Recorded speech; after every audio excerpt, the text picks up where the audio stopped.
The information provided in this podcast is for general purposes only. Individual legal situations vary greatly, and viewers needing individual legal advice should consult directly with an attorney.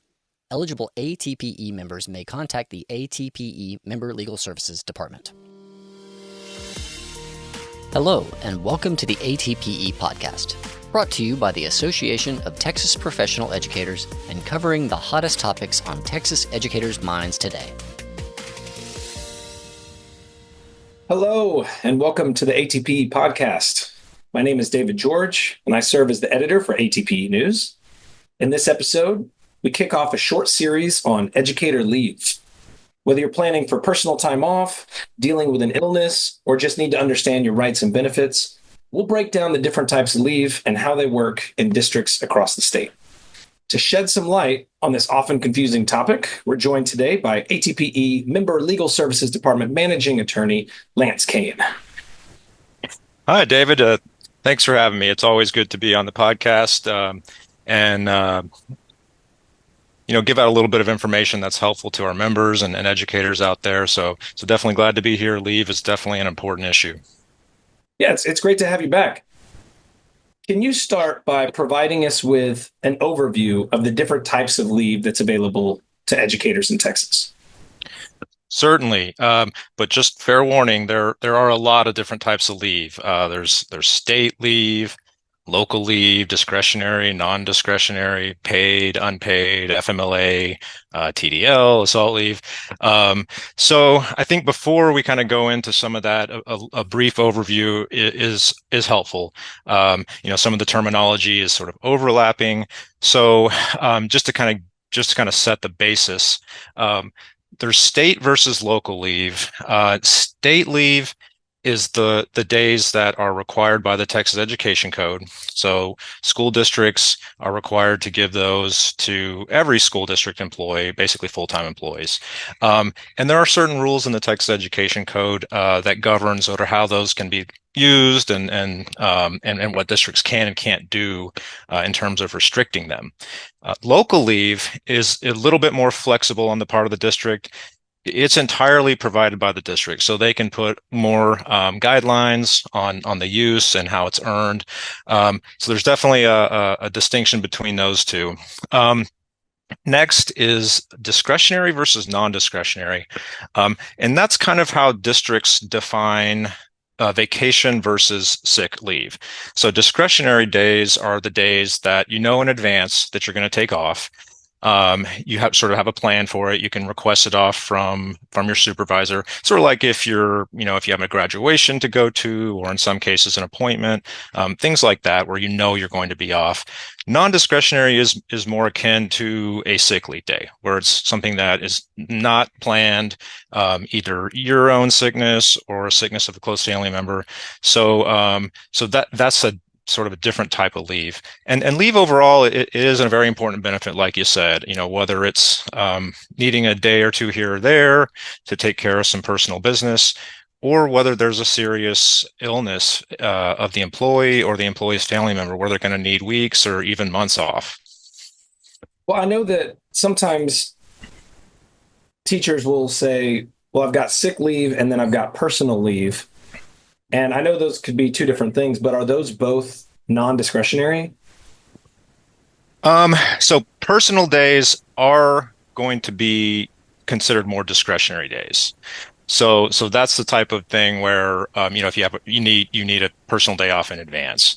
A sick leave, Texas used to have a separate sort of sick and then personal leave sort of arrangement for teachers, and I think other state agencies still have that, but for teachers, it's really just the state leave days that they get, and then discretionary or non-discretionary is how they use those state paid leave days. So that's something that and I think I've seen some districts that will have with their local days, they might sort of limit them to use for sick. Or something like that. So a district giving out local leave days, they could define it that way with, you have maybe they give 5 sick leave days in addition to the state leave days and then 5 personal leave days. So that would be considered a local leave policy. But yeah, there's definitely there is an overlap there between the two. And it's a little bit different than how a lot of different employers do it because, some will say you get 10 sick leave days a year, 10 vacation leave days a year, and you have to use those for those reasons. Others like ATPE, we just sort of get one block of days off that we can use for either. But with school, it's just the state leave days and then anything on top of that the district would give out as a local leave day. Can you define a leave day? Yeah. So most district policies define a leave day for purposes of earning, using, or recording leave. It's typically the number of hours per day that's basically equivalent to the employee's usual assignment. So whether that's full-time or part-time. And usually that's pretty easy to determine. Like if an hourly employee works 8 hours, that's considered a leave day for that employee. It can sometimes become complicated when an employee has a blended assignment, like we have members that are bus drivers and then also a paraprofessional during the school day. So that requires a little bit more sort of looking into, but usually it's pretty easy to define. What about use or lose for sick days or personal days? Do those roll over or does it depend? It depends.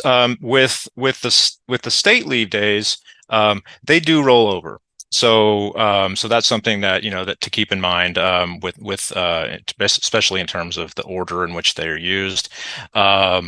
Local leave days, it really depends on the district policy. Sometimes they might say use them all in 1 year, or sometimes they might carry over. Local leave days are usually, or I'd probably say never, going to carry over to another district. So that's something that definitely depends on what type of leave day it is.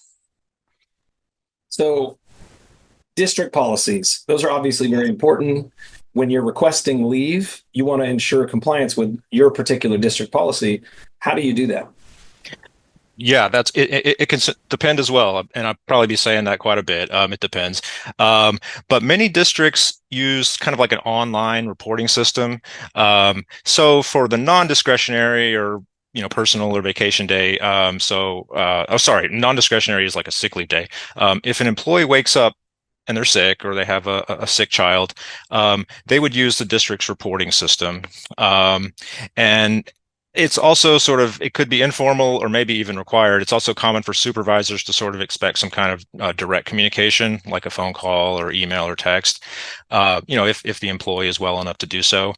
And then for the discretionary leave, and that's like the vacation, it's common for districts to require some kind of advance notice. But either way, the employee should be aware of sort of the district policy, but also really their supervisor's expectations. And providing some kind of notification is going to be an important part of that in most cases. Because districts will frequently have kind of what's known as a job abandonment policy. And that's basically where if the employee is absent from work for a certain number of days in a row, and they don't give any kind of notice and the days aren't approved in advance, and then if the supervisor, can't get a hold of them, then the employee can sort of basically just terminate them due to job abandonment in accordance with the district policy. Wow. I'm interested in how many leave days teachers get per year, and is that different in every district? Yeah, so the state leave days is uniform. So the Texas Education Code gives public school employees 5 state leave days per year. It is available at the beginning of the year, so it's not like a situation where they have to earn it. But the employee must work the full year to get all 5 days. So if the employee leaves halfway through the year and they've already used 5 days, the district can, seek reimbursement from that. Sort of they prorate it. The local leave is the one that does depend entirely on the district policy. So some districts will give no days. Some give like a flat number, like 5 days to all employees. Others kind of use an escalating scale. So if an employee, works more, like an administrator who works 11 or 12 months, they might get 6 or 7 days instead of 5. And it really does vary too. Five is a pretty standard number, but it does vary. And also, unlike state days, a district can set more restrictions. They can require local days to be earned. So an employee may have to work a certain number of days before accumulating a local leave day. Um, and can also restrict sort of when they're used, how they're accumulated, and then how they carry over. So it really depends on the state leave days. Well, it really depends on the local leave days. State leave days is pretty standard, but the local leave days is it just depends on the district. So I've heard that there are certain times of the year where it can be difficult to take leave, and that could include during standardized testing periods or any high stakes time in the school year. What are the implications of trying to take leave during those times?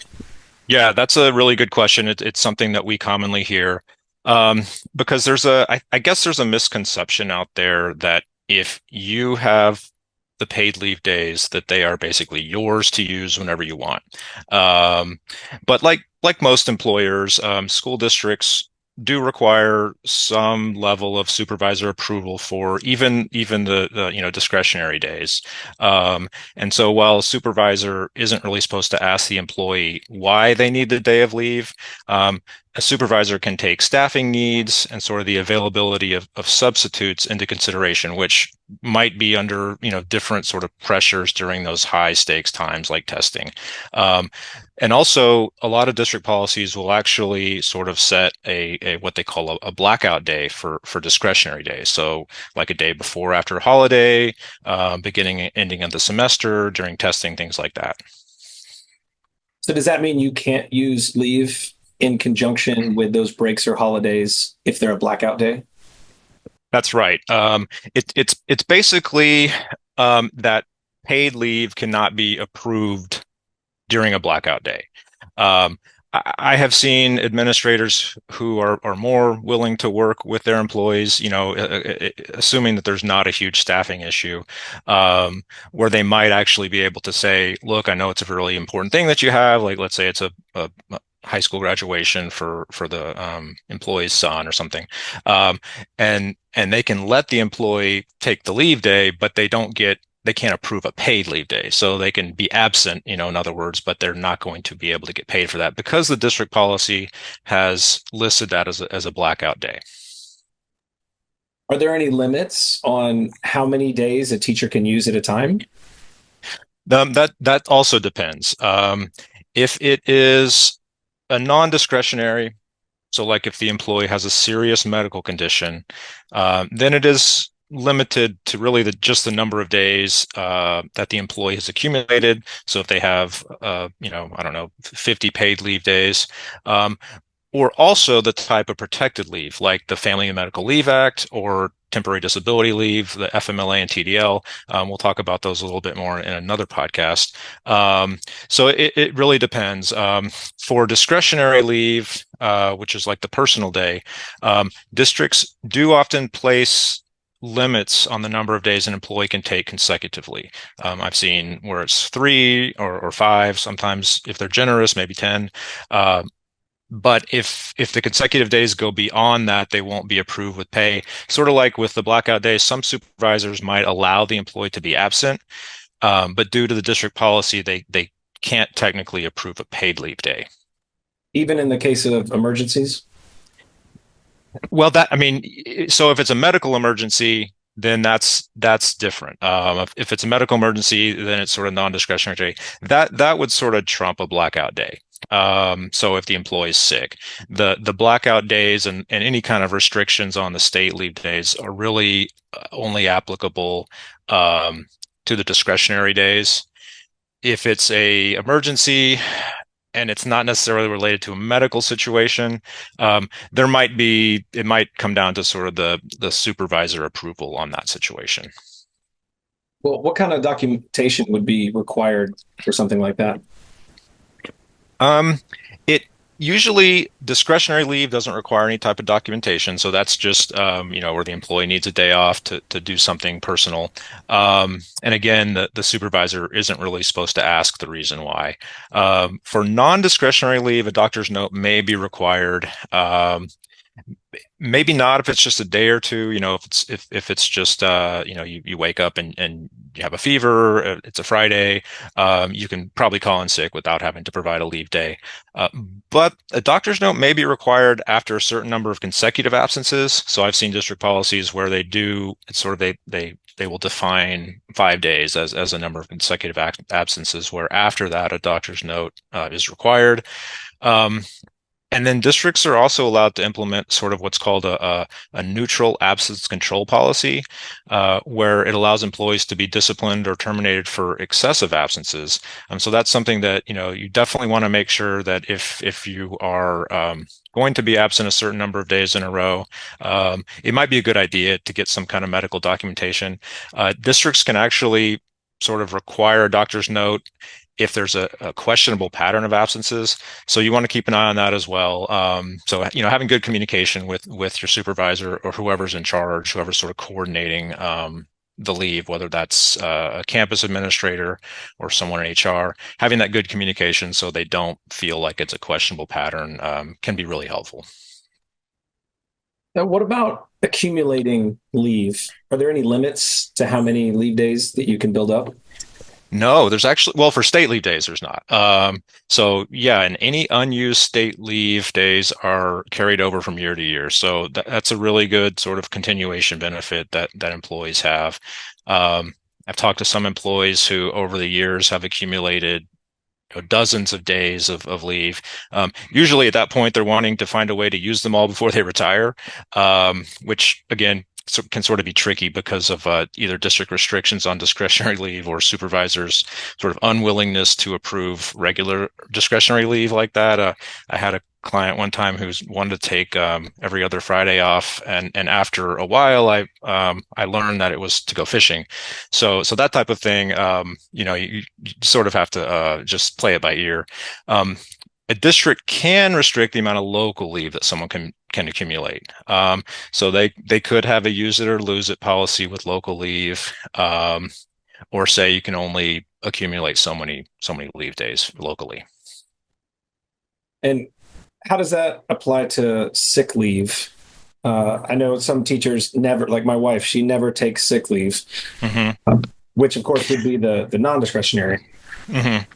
Yeah, so the paid leave days, they're able to be used either way. So for sick or right, sort of vacation days, and they would continue to just be to be there in the employee's sort of sick or sort of paid leave balance that they have.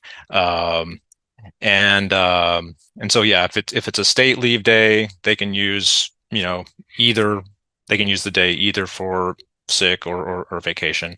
Um, Local leave, again, sometimes they do define that differently, where they might only allow local leave days to be used for sick leave.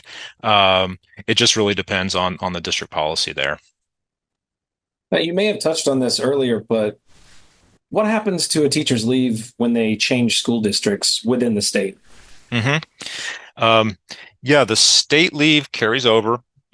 So if an employee leaves one district with 10 days of state leave, they'll take that with them to the new school district, or even I think an education service center and maybe even a state agency. And then they'll get, if they're at a school district, get 5 days added on to that.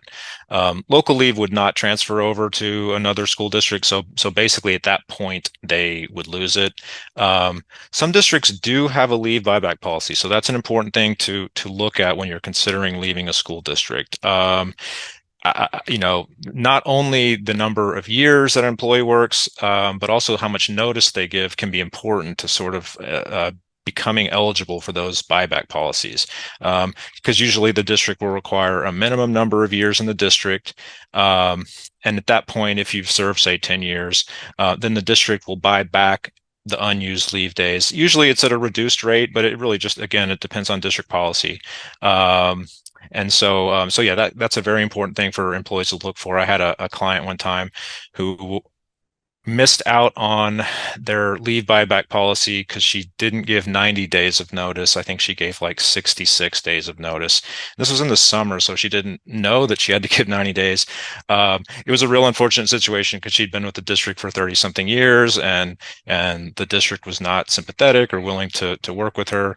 And she just wasn't able to cash in because it was sort of a technical loophole. So really important to be aware of that, especially if you have a pretty good chunk of days saved up and you're considering retirement. Definitely something to be aware of. Well, it sounds like state days are more advantageous to retain than the local days. So, can an employee choose to use the local days first? Yeah, that's right.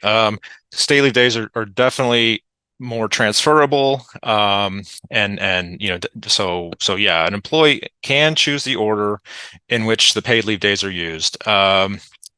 And so they're likely better off using local days first. Usually, most districts have some kind of set sort of default order, which applies unless the employee sort of proactively takes steps to request a different order. So it is a good idea to look because, that may be something that an employee is not aware of. They just request the day. They don't know if it's coming from their local leave bank or their state leave sort of accumulated days, and it may put them at an advantage if their state leave days are being used first, and then they leave the district after that year. They have 5 or 10 local days that don't transfer over. So that is good to know, that in most circumstances, sort of use whatever days are to your best advantage, considering the circumstances. And so checking the district policy is a good thing to do. So, I know there's times when teachers have built up leave and they have a colleague who has a situation where they run out of leave and they need some, and there might be an opportunity to donate some of your leave to someone who needs it. Is that something that you can do? Sometimes, yes. And that is something that a district can have a policy on that. They're not required by state or federal law to allow an employee to donate days. But some districts allow this through what they call a sick leave bank or a sick leave pool. Those are a couple of sort of local additional leave policies that we'll talk about in a different podcast. But those policies can be very helpful. They can give days additional paid leave if they need it, and it really depends on the district policy. So it's definitely a good thing to be aware of. So, you mentioned paid and unpaid leave. What are the key differences between those? Well, the main difference is the pay. I mean, that obviously, but paid leave also tends to be more protected, especially if it's combined with FMLA or TDL, temporary disability leave, which are a couple types of protected leave that we'll discuss in a different podcast. Because once the employee runs out of paid leave, if they aren't on FMLA or temporary disability leave, the employee could potentially be disciplined or even terminated for excessive absences because they just don't have that sort of protected leave status anymore. Another distinction between paid and unpaid is that employees on paid leave are still accumulating benefits, like stipends if they're coach or they do some kind of extracurricular activity. They're still able to earn local leave if they're on a paid leave, and they're still earning credit with TRS for retirement purposes. So if they're getting unpaid leave, those same benefits wouldn't apply. So that's definitely something to keep in mind as well, that you might not be earning certain important benefits if you have to go on unpaid leave. Are employees required or allowed to work while they're on leave?